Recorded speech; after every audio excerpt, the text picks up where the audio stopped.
Buongiorno signori, oggi vi porto due lotte di un torneo a cui ho partecipato da poco. È un torneo veramente figo, si chiama la Dodrio Cup ed è un torneo che ogni anno viene organizzato da Nugget Bridge. In origine era un torneo ufficiale, era uno dei metodi di qualificazione ai mondiali per i giocatori della categoria dei junior in Giappone, e visto che il torneo aveva veramente un formato figo, il sito di Nugget Bridge ha deciso di riprendere questo formato e di organizzare ogni anno questo torneo. E niente, il torneo è ancora in corso, se volete parteciparci per quest'anno non potete, vi consiglio di parteciparci l'anno prossimo e di guardare comunque il sito Nugget Bridge perché ogni settimana organizzano dei tornei online, ma comunque il torneo è ancora in corso, solo che io vi sto portando queste due battaglie perché io e la mia squadra siamo già usciti. Infatti questo non è il classico torneo di Pokémon dove tu vai lì con la tua squadra, distruggi tutto, ti presenti da solo, fai in culo così a tutti gli avversari e arrivi da solo in finale. No, questo qui è un torneo in cui si vince assieme, si partecipa in tre, si formano delle squadre da tre e il regolamento dice che ogni squadra deve usare Pokémon diversi. Quindi se in una delle tre squadre di uno dei tre membri della tua squadra, se una delle tre squadre ha un Gardevoir, come me per esempio, gli altri due giocatori non possono usare Gardevoir e così via per tutti gli altri Pokémon. Veramente un formato interessante e anche le squadre che vengono usate dai giocatori a volte sono interessanti. Io ho deciso per questo torneo di usare una squadra con Mega Gardevoir, che è un Pokémon che sulla carta mi piaceva molto, ma non sto usando il classico Gardevoir che si usa in questo periodo, cioè Gardevoir con Distorto Zona, anche se la squadra potrebbe sembrare quella del classico Gardevoir con Distorto Zona. Io sto usando Gardevoir con natura timida, tanto perché lo volevo provare, insomma.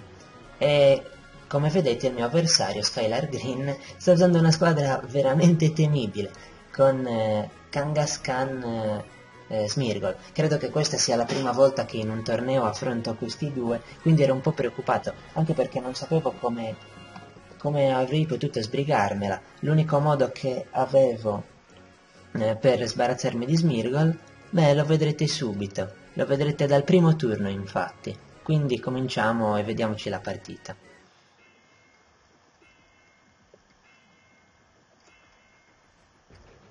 Bene signori, come temevo e come avevo previsto, lui manda in campo Kangaskhan Smeargle, che era un lead veramente ottimo contro la mia squadra, e qui sapevo di dover fare una predict perfetta per riuscire a superare il primo ostacolo, cioè questo maledetto Smeargle. L'unico modo che ho di evitare il sonno adesso, pensavo, è quello di usare bruciapelo su Kangaskhan, sperare che non usi bruciapelo su Gardevoir, ma pensavo che ci fossero veramente poche possibilità che usasse bruciapelo su Gardevoir, e niente, e usare sostituto. Il mio Gardevoir era più veloce del suo Smeargle, quindi se avessi usato bruciapelo su Scrafty non mi avrebbe addormentato Smeargle. Sarei comunque restato dietro il sostituto e avrei evitato il suo voto tetro. E niente, quindi il primo turno è perfetto per me. Come vi ho detto, l'unico modo di bloccare la mia strategia per lui era quella di usare bruciapelo su Gardevoir, ma l'ho ritenuto poco probabile, perché se mi avesse lasciato fare qualunque mossa con Scrafty ci avrebbe perso. Avrei potuto usare Giga Assorbimento, sì certo, avrei potuto usare Assorbipugno sul suo Kangaskhan, avrei potuto usare Bruciapelo su Smeargle rompendogli un inesistente Focal Nastro, perché come avete visto non aveva nessun genere di Focal Nastro, e niente, quindi la partita è praticamente vinta dal primo turno. Infatti non commenterò neanche i turni successivi, voglio ancora fermarmi ad analizzare il primo turno. Nel primo turno, non so se l'avete visto, il mio Gardevoir, che ha l'abilità traccia, è stato fortunato perché ha ricevuto l'abilità di Smeargle. L'abilità di Smeargle aumenta ad ogni turno una statistica di 2 livelli, una statistica a casaccio, e ne diminuisce un'altra. Quindi io ho rischiato e ho deciso di non mega evolvermi al primo turno per poter sfruttare l'abilità di Smirgol, e ho fatto bene perché mi è arrivato un potenziamento di 2 livelli alla velocità, quindi al turno successivo ho potuto non solo essere più veloce di Kangaskhan, ma ho potuto anche diventare più veloce di ognuno dei suoi Pokémon. Sono perfino più veloce di Raichu. Ed ecco qua che la partita si conclude, insomma, uso gran voce, Fuoco al Nastro ce l'aveva il suo Raichu, io penso che sia sempre meglio dare Fuoco al Nastro a Smirgol in questo tipo di squadre, ma insomma sono preferenze personali. E niente, adesso concludo la partita 4-0 grazie al primo turno che ho giocato perfettamente. Benissimo, godetevi questa prima partita perché la prossima partita non sarà così.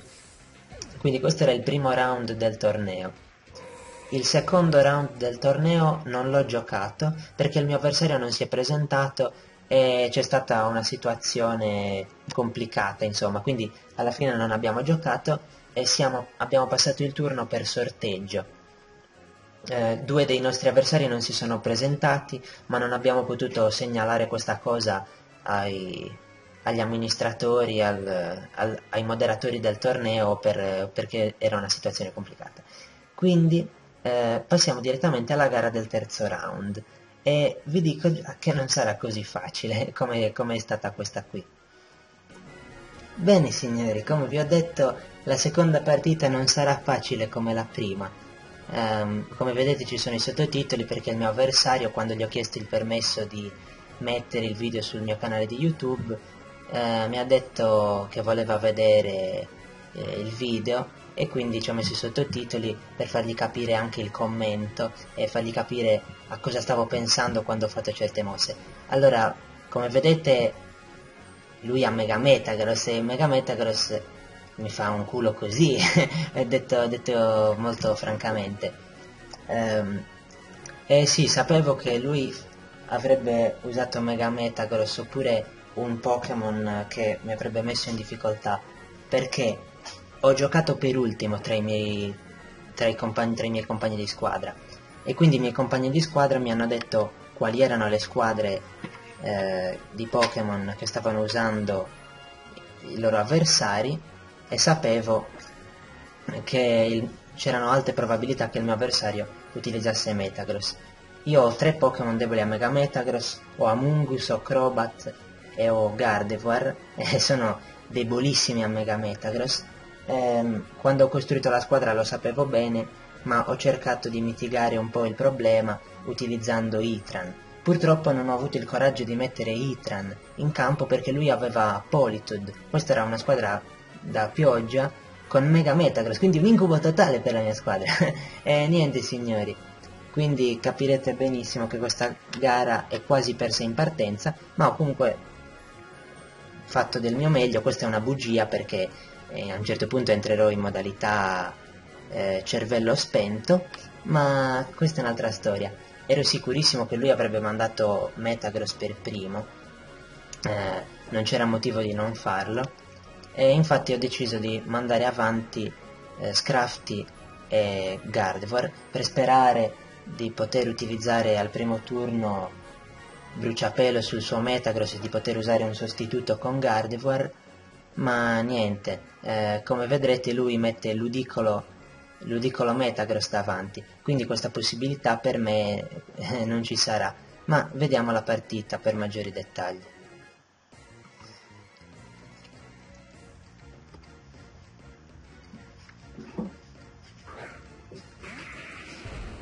Ebbene sì, come vi ho detto, c'è questo Ludicolo che rompe le balle. È abbastanza scontato che userà Bruciapelo sul mio Scrafty. Se non lo fa, il suo Metagross rischia di prendersi uno sgranocchio. Non ho sgranocchio, cioè non ho privazione proprio per Metagross, perché sgranocchio fa più danni a Metagross, e come vi ho detto la mia squadra è debole a Mega Metagross. In questo turno decido di usare sostituto, e questa penso che fosse la miglior mossa possibile, perché in questo turno sono più veloce di lui, non essendosi lui mega evoluto ancora. Quindi se non avesse usato sostituto e avesse usato Metal Testata su Gardevoir, non mi avrebbe comunque mandato KO, perché io uso sostituto per primo. Se invece avessi usato sostituto, avrei ottenuto un sostituto gratuito. Il problema è che in questo turno entro in modalità panico, perché faccio una giocata scontatissima, stavo pensando se usare gran voce o protezione, alla fine purtroppo ho deciso di usare gran voce, e ho deciso di usare Super Zanna su Ludicolo, rischiando, come infatti succede, di prendermi 2 attacchi. Ma la minaccia principale in questo momento mi sembrava Ludicolo. Perché? Perché dietro, in questo momento, uno dei Pokémon che mi permette meglio di affrontare Metagross è Rotom, e non posso fare entrare Rotom in questo momento, perché se entra rischia di beccarsi un gigassorbimento prima che possa muoversi. Lo faccio entrare adesso, sperando di mandare giù con gran voce Ludicolo e di avere un cambio gratuito con Rotom, ma purtroppo non è così, perché con gran voce, come vedrete, non manderò KO Ludicolo, e quindi lui riuscirà a usare il gigassorbimento su Rotom e a recuperare salute. E niente, la gara sembra già finita qui. Al turno precedente non potevo fare cambi, l'unica cosa che avrei potuto fare meglio al turno precedente era usare gran voce, era veramente scontata la giocata di protezione. Ma comunque, pensate che la partita sia finita qui? E invece no, perché adesso io mi lascio mandare KO Gardevoir, credo che ci avrei perso a fare qualunque altra cosa, perché qualunque dei Pokémon che avevo dietro avrebbe preso un sacco di danni da metal testata, e niente, lui qua mi dà la possibilità di rientrare in partita perché fa un over prediction e niente, usa idrovampata invece di gigassorbimento su Rotom. Se avesse usato il gigassorbimento sarebbe stata la miglior mossa possibile. Evidentemente era convinto che dietro avessi Ikran e stava prevedendo un cambio, ma mi dispiace per te, non l'ho fatta. Non solo, ma qui ha deciso di tirarsi la zappa sui piedi e di usare cozzata Zen su Rotom. Gli bastava usare metal testata su Scrafty e gigassorbimento per vincere. Sarei restato da solo contro 4 Pokémon. E dietro avevo Crobat, quindi non capisco veramente la sua mossa. Non capisco veramente. Vabbè, quindi come vedete in questo turno io sono un falco, se mi dai una possibilità di tornare in partita la sfrutto, e niente, e quindi sono di nuovo in partita. E qui tra l'altro il suo Ludicolo resterà paralizzato per 2 turni di fila, il che mi torna comodo. Ah, non solo, stavo per dare forfait in quel turno, ma insomma in queste situazioni non do mai forfait perché c'è sempre una speranza di vincere. Tranne quando fallisco con Magifuoco, ma questa è un'altra storia, come ben sapete. Comunque lui qui fa una giocata che non capisco, cioè manda dentro Togekiss facendogli prendere danni, invece di sacrificare il suo Metagross. Non capisco veramente perché. Adesso con Fulmine potrei benissimo mandare KO il suo Togekiss. Una cosa che non avrei potuto fare se non gli avesse fatto subire danni inutilmente e se avesse deciso di sacrificare il suo Metagross. Ma niente, comunque lui ha Hydreigon dietro, quindi ha praticamente vinto. E io qui sono stato costretto di nuovo a fare una giocata scontata. Ero costretto a sperare che lui fosse deficiente e non prevedesse la mia protezione, perché così avrei potuto usare vento in coda, usare fulmine su Togekiss al turno successivo, usare retromarcia su Hydreigon, ma onestamente era una giocata prevedibile. Non l'ho prevista semplicemente perché non ci avrei guadagnato niente.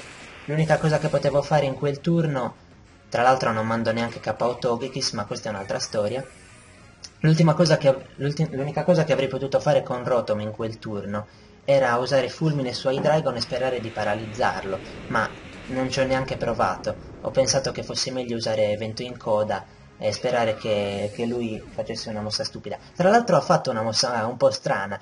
Invece di usare Nero Pulsar ha usato Drago Bolide, rischiando di fallire nuovamente. Quindi Rafa, la prossima volta usa delle mosse più precise, in sostanza. Comunque, insomma, good game, non c'è nient'altro da dire. Spero che il video vi sia piaciuto e come al solito ci vediamo al prossimo video.